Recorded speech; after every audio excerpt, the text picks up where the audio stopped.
being concluded. Farewell to the Chairman Rajya Sabha, Honorable Prime Minister.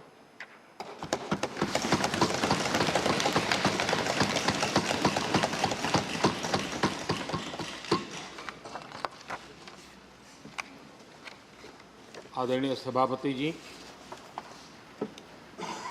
आज हम सब सदन के सभापति और देश के उपराष्ट्रपति आदरणीय श्री वेंकैया नायडू जी को उनके कार्यकाल की समाप्ति पर उन्हें धन्यवाद देने के लिए उपस्थित हुए हैं।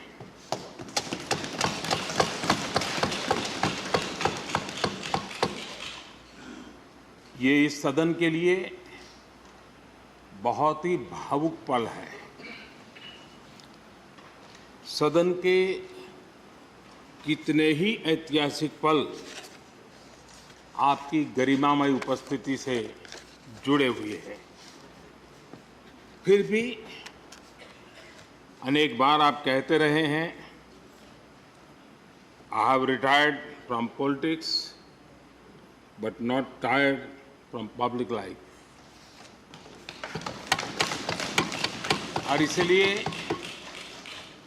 इस सदन को नेतृत्व देने की आपकी जिम्मेदारी भले ही पूरी हो रही हो, लेकिन आपके अनुभवों का लाभ भविष्य में सुदीर्घ काल तक देश को मिलता रहेगा। हम जैसे अनेक सार्वजनिक जीवन के कार्यकर्ताओं को भी मिलता रहेगा। आदरणीय सभापति महोदय, आजादी के अमृत महोत्सव में आज जब देश अपने अगले 25 वर्षों की नई यात्रा शुरू कर रहा है, तब देश का नेतृत्व भी एक तरह से एक नए युग के हाथों में है। हम सब जानते हैं कि इस बार हम एक ऐसी 15 अगस्त मना रहे हैं जब देश के राष्ट्रपति, उपराष्ट्रपति, स्पीकर, प्रधानमंत्री सबके सब वो लोग हैं जो आज़ाद भारत में पैदा हुए हैं।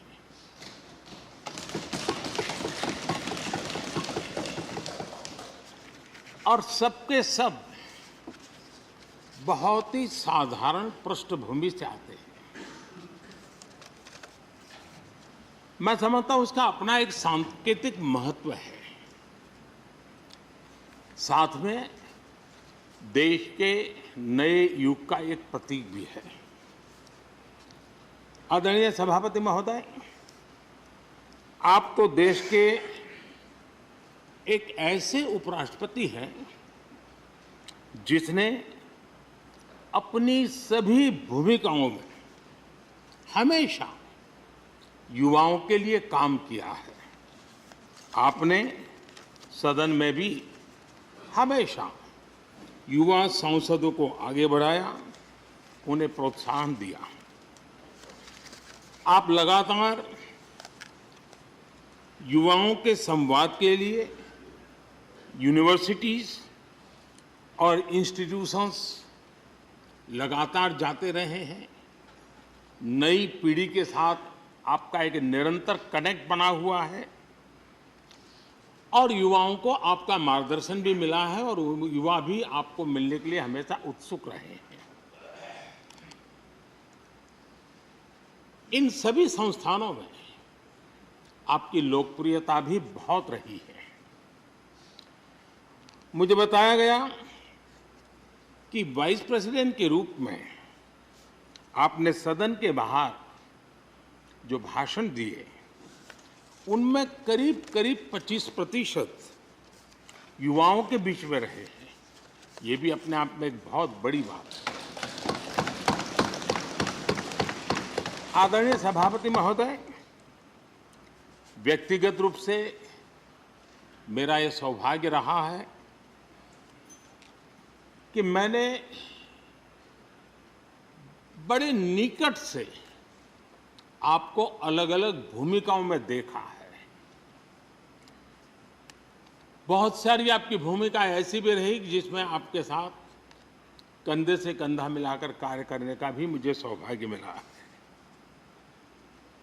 पार्टी कार्यकर्ता के रूप में आपकी वैचारिक प्रतिबद्धता रही हो, एक विधायक के रूप में आपका कामकाज हो, सांसद के रूप में सदन में आपकी सक्रियता हो, भारतीय जनता पार्टी के अध्यक्ष के रूप में आपका सांगठनिक कौशल्य और लीडरशिप की बात हो, कैबिनेट मंत्री के रूप में आपकी मेहनत, नवाचार का आपका प्रयास और उससे प्राप्त सफलताएं देश के लिए बहुत उपकारक रही है, या फिर उपराष्ट्रपति और सदन में के सभापति के रूप में आपकी गरिमा और आपकी निष्ठा। मैंने आपको अलग अलग जिम्मेदारियों में बड़े लगन से काम करते हुए देखा है। आपने कभी भी किसी भी काम को बोझ नहीं माना। आपने हर काम में नए प्राण फूंकने का प्रयास किया है। आपका जज्बा, आपकी ये लगन हम लोगों ने निरंतर देखी है। मैं इस सदन के जरिए प्रत्येक माननीय सांसद और देश के हर युवा से कहना चाहूंगा कि वो समाज, देश और लोकतंत्र के बारे में आपसे बहुत कुछ सीख सकते हैं।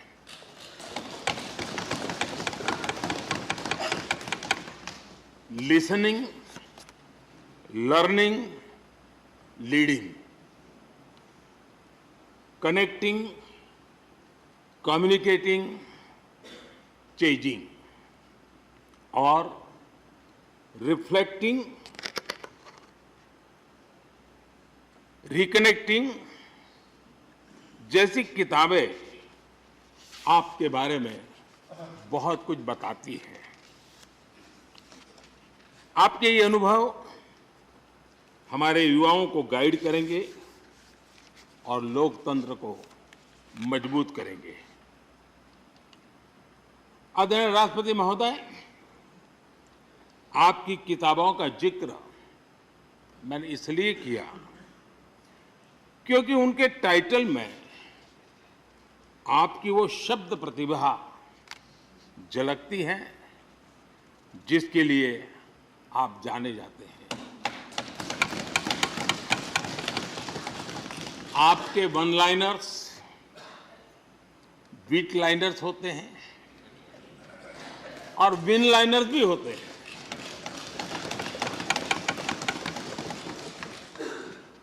यानी उसके बाद कुछ और कहने की जरूरत ही नहीं रह जाती।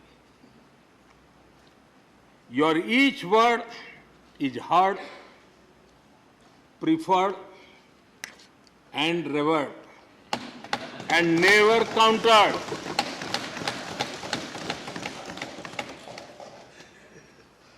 कैसे कोई अपनी भाषा की ताकत के रूप में और सहजता से इस सामर्थ्य के लिए जाना जाए और उस कौशल से स्थितियों को दिशा मोड़ने का सामर्थ्य रखे, सचमुच में आपके इस सामर्थ्य को मैं बधाई देता हूं। साथियों, हम जो भी कहते हैं वो महत्वपूर्ण तो होता ही है, लेकिन जिस तरीके से कहते हैं उसकी अहमियत ज्यादा होती है। किसी भी संवाद की सफलता का पैमाना यही है कि उसका गहरा इम्पैक्ट हो, लोग उसे याद रखें और जो भी कहें उसके बारे में लोग सोचने के लिए मजबूर हो। अभिव्यक्ति की इस कला में वेंकैया जी की दक्षता, उस बात से हम सदन में भी और सदन के बाहर देश के सभी लोग भली भांति परिचित हैं। आपकी अभिव्यक्ति का अंदाज जितना बेबाक है उतना ही बेजोड़ भी है। आपकी बातों में गहराई भी होती है, गंभीरता भी होती है, वाणी में बीट भी होता है और वेट भी होता है, वार्मथ भी होता है और विजडम भी होता है। संवाद का आपका तरीका ऐसे ही किसी बात के मर्म को छू जाता है और सुनने में मधुर भी लगता है। आदरणीय सभापति महोदय, आपने दक्षिण में छात्र राजनीति करते हुए अपना राजनीतिक सफर शुरू किया था। तब लोग कहते थे कि जिस विचारधारा से आप जुड़े थे उसका और उस पार्टी का निकट भविष्य में तो दक्षिण में कोई सामर्थ्य नजर नहीं आता है, लेकिन आप एक सामान्य विद्यार्थी कार्यकर्ता से यात्रा शुरू करके और दक्षिण भारत से आते हुए उस पार्टी के राष्ट्रीय अध्यक्ष के शीर्ष पद तक पहुंचे। ये आपकी एक अविरत विचार निष्ठा, कर्तव्य निष्ठा और कर्म के प्रति समर्पण भाव का प्रतीक है। अगर हमारे पास देश के लिए भावनाएं हो, बात कहने की कला हो, भाषाई विविधता में आस्था हो, तो भाषा क्षेत्र हमारे लिए कभी भी दीवार नहीं बनती है। ये आपने सिद्ध किया है। आदरणीय सभापति महोदय, आपकी कही एक बात बहुत लोगों को याद होगी, मुझे तो विशेष रूप से याद है। मैंने हमेशा सुना है आप मातृभाषा को लेकर के बहुत ही टची रहे हैं, बड़े आग्रही रहे हैं, लेकिन उस बात को कहने का आपका अंदाज भी बड़ा खूबसूरत है। जब आप कहते हैं कि मातृभाषा आंखों की रोशनी की तरह होती है, मातृभाषा आंखों की रोशनी की तरह होती है, और आप आगे कहते हैं और दूसरी भाषा चश्मे की तरह होती है। ऐसी भावना हृदय की गहराई से ही बाहर आती है। वेंकैया जी की मौजूदगी में सदन की कार्रवाई के दौरान हर भारतीय भाषा को विशिष्ट अहमियत दी गई है। आपने सदन में सभी भारतीय भाषाओं को आगे बढ़ाने के लिए काम किया। सदन में हमारी सभी 22 शेड्यूल लैंग्वेज में कोई भी माननीय सदस्य बोल सकता है, उसका इंतजाम आपने किया। आपकी ये प्रतिभा, आपकी निष्ठा आगे भी सदन के लिए एक गाइड के रूप में हमेशा हमेशा काम करेगी। कैसे संसदीय और शिष्ट तरीके से भाषा की मर्यादा में कोई भी अपनी बात प्रभावी ढंग से कह सकता है, इसके लिए आप प्रेरणापुंज बने रहेंगे। आदरणीय सभापति महोदय, आपकी नेतृत्व क्षमता, आपके अनुशासन ने इस सदन की प्रतिबद्धता और प्रोडक्टिविटी को नई ऊंचाई दी है। आपके कार्यकाल के वर्षों में राज्यसभा की प्रोडक्टिविटी 70% बढ़ी है। सदन में सदस्यों की उपस्थिति बढ़ी है। इस दौरान करीब करीब 177 बिल पास हुए या उन पर चर्चा हुई, जो अपने आप में कीर्तिमान है। आपके मार्गदर्शन में ऐसे कितने ही कानून बने हैं जो आधुनिक भारत की संकल्पना को साकार कर रहे हैं।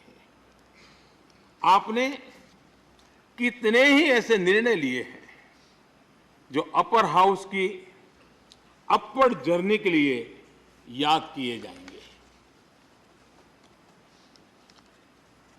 सचिवालय के काम में और अधिक एफिशिएंसी लाने के लिए भी आपने एक समिति का भी गठन किया। इसी तरह राज्यसभा सचिवालय को सुव्यवस्थित करना, इंफॉर्मेशन टेक्नोलॉजी को बढ़ावा देना, पेपरलेस काम के लिए ई ऑफिस सिस्टम को लागू करना, आपके ऐसे कितने ही काम हैं जिनके जरिए उच्च सदन को एक नई ऊंचाई मिली है। आदरणीय सभापति महोदय, हमारे यहाँ शास्त्रों में कहा गया है, न सा सभा यत्र न सन्ति वृद्धा न ते ये न वदन्ति धर्मम। अर्थात जिस सभा में अनुभवी लोग होते हैं वही सभा होती है, और अनुभव लोग वही है जो धर्म यानी कर्तव्य की सीख दें। आपने मार्गदर्शन में राज्यसभा ने इन मानकों को पूरी गुणवत्ता से पूरा किया है। आप माननीय सदस्यों को निर्देश भी देते थे और उन्हें अपने अनुभवों का लाभ भी देते थे, और अनुशासन को ध्यान में रखते हुए प्यार से डांटते भी थे। मुझे विश्वास है कि किसी भी सदस्य ने आपके किसी भी शब्द को कभी अन्यथा नहीं लिया। ये पूंजी तब पैदा होती है जब व्यक्तिगत जीवन में आप उन आदर्शों और मानकों का पालन करते हैं। आपने हमेशा इस बात पर बल दिया कि संसद में व्यवधान एक सीमा के बाद सदन की अवमानना के बराबर होता है। मैं आपके इन मानकों में लोकतंत्र की परिपक्वता को देखता हूं। पहले समझा जाता था कि अगर सदन में चर्चा के दौरान शोरगुल होने लगे तो कार्यवाही को स्थगित कर दिया जाता है, लेकिन आपने संवाद, संपर्क और समन्वय के जरिए न सिर्फ सदन को संचालित किया बल्कि उसे प्रोडक्टिव भी बनाया। सदन की कार्यवाही के दौरान जब सदस्यों के बीच कभी टकराव की परिस्थिति पैदा होती थी तो आपसे बार बार सुनने को मिलता था, let the government propose, let the opposition oppose and let the house dispose. इस सदन को दूसरे सदन से आए विधेयकों पर निश्चित रूप से सहमति या असहमति का अधिकार है। यह सदन उन्हें पास कर सकता है, रिजेक्ट कर सकता है या अमेंड कर सकता है, पर उन्हें रोकने की, बाधित करने की परिकल्पना हमारे लोकतंत्र में नहीं है। आदरणीय सभापति महोदय, हमारी तमाम सहमतियों और असहमतियों के बावजूद आज आपको विदाई देने के लिए सदन के सभी सदस्य एक साथ उपस्थित हैं। यही हमारे लोकतंत्र की खूबसूरती है। ये आपके लिए इस सदन के सम्मान का उदाहरण है। मैं आशा करता हूं कि आपके कार्य, आपके अनुभव आगे सभी सदस्यों को जरूर प्रेरणा देंगे। अपने विशिष्ट तरीके से आपने सदन चलाने के लिए ऐसे मानदंड स्थापित किए हैं जो आगे इस पद पर आसीन होने वालों को प्रेरित करते रहेंगे। जो लेगेसी आपने स्थापित की है, राज्यसभा उसका अनुसरण करेगी, देश के प्रति अपने जवाबदेही के अनुसार कार्य करेगी। इसी विश्वास के साथ आपको पूरे सदन की तरफ से, मेरी तरफ से अनेक अनेक शुभकामनाएं देता हूं और आपने देश के लिए जो कुछ भी किया है, इस सदन के लिए जो कुछ भी किया है, इसके लिए सबकी तरफ से ऋण स्वीकार करते हुए मैं आपका धन्यवाद करता हूं। बहुत बहुत शुभकामनाएं। धन्यवाद प्रधानमंत्री जी। श्री मल्लिकार्जुन खड़गे जी, लीडर ऑफ अपोजिशन।